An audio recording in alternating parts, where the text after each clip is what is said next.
Panibagong araw, panibagong luto na naman ang ating lulutuin sa ngayon. So meron nga pala ako ditong seashell o hindi ko alam kung anong tawag nito dito sa amin. Sa pagkakaalam ko, shell ito eh. So ayan guys, huhugasan lamang po natin iyan. Yung paghuhugas nga pala nito guys, dapat kinukuskus yung nililimas ng kamay, dala kuskus.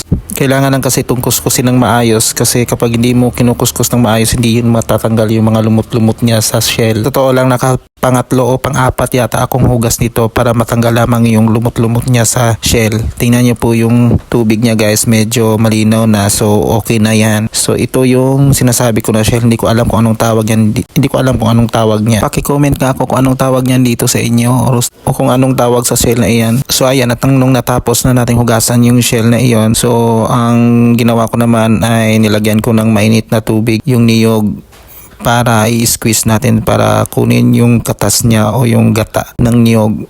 So pagkatapos niyan syempre isasala natin yan. Actually guys ay yung puro espiso lang yung kukunin ko niyan, yung pinakaunang gata talaga, kasi hindi naman tayo magluluto ng mga matitigas na kung saan halimbawa ay mga kalabasa, yan langka. So kailangan pangalawahan mo talaga yung unang gata at saka pangalawang gata talaga ang magagamit doon. So ayan na, isasala na natin yung purong espisong gata natin. So pagkatapos niyan, syempre ilalagay natin sa kaldero yung mga shell natin para malagyan na rin natin ng mga abubot ba? Abubot?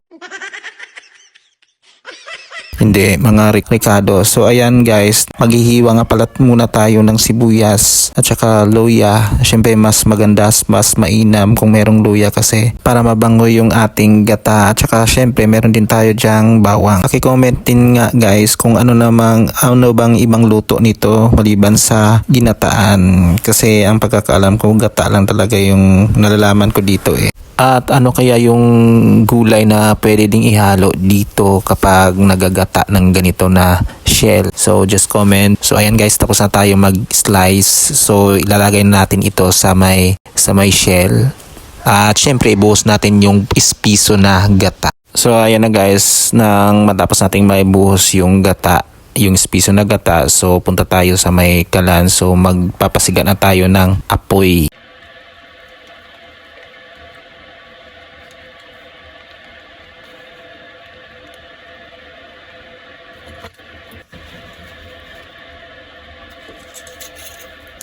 So okay na yan. So tatakpan na natin yung ating shell dito sa may kaserola at isasalang na natin iyan.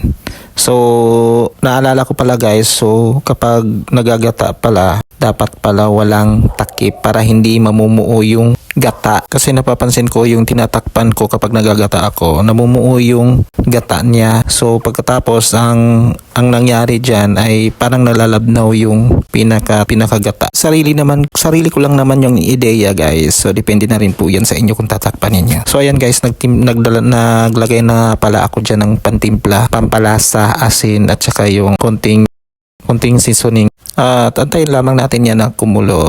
So fast forward tayo guys. So nung kumulo na ay titikman na naman natin iyan kung okay na ba yung lasa.